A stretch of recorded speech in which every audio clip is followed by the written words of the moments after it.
Assalamualaikum warahmatullahi wabarakatuh. Waalaikumsalam warahmatullahi wabarakatuh. Oke, selamat datang ini di podcast kami dari kelompok 5. Perkenalkan, nama saya Muhammad Farhan Fauzi, dengan angkatan 2023 NIM 100, dan ini rekan saya, ya kan? Perkenalkan, nama saya Bagas Satria Fernanda dengan NIM 2023 108. Nah, di sini kita akan membahas materi mata kuliah K3. Nah, oke, Mas Bagas, coba. Ya, jadi di episode kali ini tuh kita akan membahas tentang sesuatu yang dekat dengan kita di sehari-hari itu, tapi jarang kita pikirin, yaitu seberapa aman kondisi kerja di dapur yang setiap pagi itu nyiapin makanan untuk anak-anak kita, adik-adik kita atau saudara-saudara kita.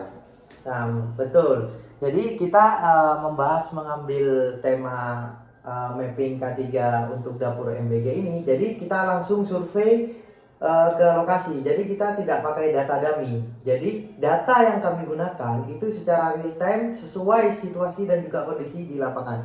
Betul kan Mas Bagas? Iya, betul sekali Bro Farhan. Nah sekarang, jadi sebelum kita langsung merujuk kepada hasil mappingnya, ceritain dulu dong Mas Farhan, ini kenapa kita memilih itu objek ini, kenapa tidak yang lain gitu? Oke, sebelumnya kita memilih dapur tema objek dapur makan gizi gratis ini. Sebelumnya kita melewati beberapa pertimbangan. Yang pertama, memang program ini adalah dapur yang memproduksi porsi yang berskala besar. Jadi kita harus menjaga maksudnya K3 stakeholder kepada si penerima manfaat dan juga pegawainya. Ini kan berskala besar, otomatis ini resikonya juga besar gitu loh. Jadi apalagi ini adalah program unggulan dari Bapak Presiden kita, seperti itu. Betul sekali itu Mas Farhan. Nah terus setelah kita memilih topik ini tuh, terus apa hasil observasi yang kita temui di hazard itu? Itu apa aja hazardnya? Nah, yang pertama, jadi kita itu menemukan sekitar 6 hazard. Nah, yang pertama itu ada hazard fisik ya, hazard biologi, dan juga hazard ergonomi, dan hazard psikososial. Jadi dan lain-lain lah, masih banyak di sini. Nah, contohnya yang saya temukan itu di hazard fisik itu seperti api dan juga kompor industri, lantai licin dan panas berlebihan, sesuai yang kita sudah cross check Mas Bagas ke lokasi. Iya, jadi yang betul. sudah kita temukan kan di lokasi itu api kompor itu panas ya, dan juga suhu ruangan itu tertutup, sirkulasi udara itu kurang, dan juga kalau nggak salah kita menemukan lantai itu kan licin. Betul, karena banyak itu tumpahan minyak, seperti air kadang. Nah, masih banyak banget ya Mas Bagas ya. Masih banyak banget ternyata. Dan yang paling menunjukkan itu buat saya itu di observasi itu adalah di luar kelihatannya dapur itu yang bersih, terus makanannya juga rapi. Ternyata masih banyak kendala-kendala di dalam itu yang belum kita ketahui Mas Farhan. Masih banyak yang kerusakan-kerusakan atau hal-hal yang terjadi tuh di luar kuasa kita. Nah, itu dia poinnya Mas Bagas. Jadi makanya kita mapping K3 itu penting. Jadi itu faktornya itu bukan karena dapurnya yang buruk, tapi kita itu memastikan dapurnya itu sudah baik, memenuhi standar atau tidak. Nah, seperti itu. Jadi kami tuh pengennya dapur itu tetap terjaga, dan yang masih kurang itu bisa kita perbaiki sebelum menjadi masalah. Seperti itu. Iya, kan kita kemarin juga udah sempat wawancara orang dapur nih. Nah, iya. Untuk wawancara langsung ke sana, dulu tuh jawabannya mereka tuh cukup bikin mikir ya Mas. Iya. Seperti jawabannya Mas Sultan kemarin tuh seperti apa kan? Nah, jadi dari narasumber pertama itu, jadi orang juru masak itu terus terang kepada saya. Jadi dia itu sering melepaskan apa namanya? Tanggung jawab. Bukan, sarung tangan Mas Bagas. Karena waktu memasak itu dia itu ngerasa kalau pakai sarung tangan itu kelincahnya itu kurang. Jadi padahal itu kan sarung tangan sangat penting ya untuk menjaga keselamatannya juga. Padahal kan itu kan bisa mencegah juga luka bakar. Iya, betul. Seperti itu. Jadi percikan-percikan minyak atau dan sebagainya gitu. Baik.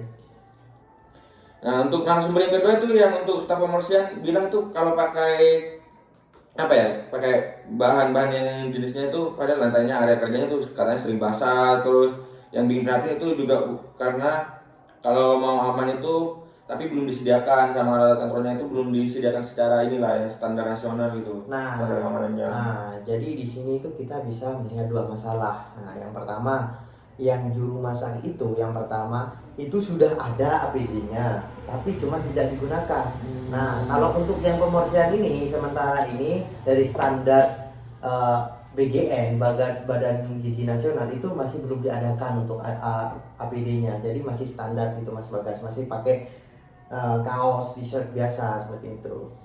Jadi sekarang ini jadi kita langsung aja ya, kita mau lihat hasil mappingnya itu di 8 zona yang kita petakan itu ada 2 zona yang ada 2 kategori yang termasuk resiko tinggi. Nah, jadi apa aja itu Mas Orhan kalau bisa dijelaskan? Jadi yang pertama yang berkategori tinggi itu di cooking area Mas Bagas. Ini karena ini yang sesuai yang hasil mapping kita ini skornya ada di angka 20, yang mana 20 ini sangat berbahaya sekali gitu, resiko Masuk tinggi ya? Nah iya benar. Nah ini karena di area cooking ini memang aktivitas yang paling padat, area dengan aktivitas yang paling padat. Jadi di sana itu ada kompor industri itu yang besar, bukan seperti kompor dapur kan, sana juga lihat sendiri kan, kompornya besar dan juga ada steamer dadang besar itu.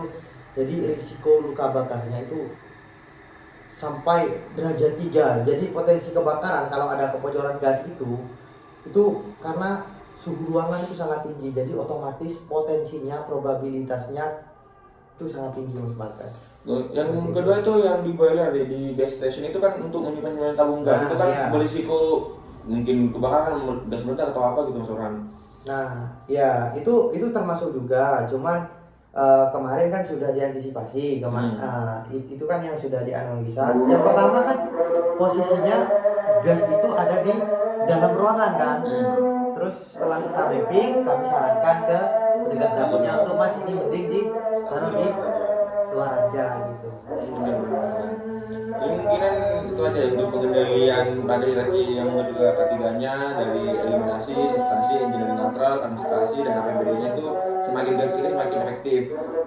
Dan yang kita temukan itu di dapur itu adalah mulai menerapkan eliminasi dengan memisahkan LPG ke ruangan bangunan di luar dan tinggal lapisan-lapisan berikutnya yang perlu diperkuat lagi. Nah, di sini juga kita kan ini pakai kacamata dari teori domino effect. Nah, karena alasan kita pakai ambil dari POV domino effect itu pola ini sangat jelas. Jadi akar masalahnya itu bukan di cederanya atau luka bakarnya, akar masalahnya itu ada jauh sebelum itu.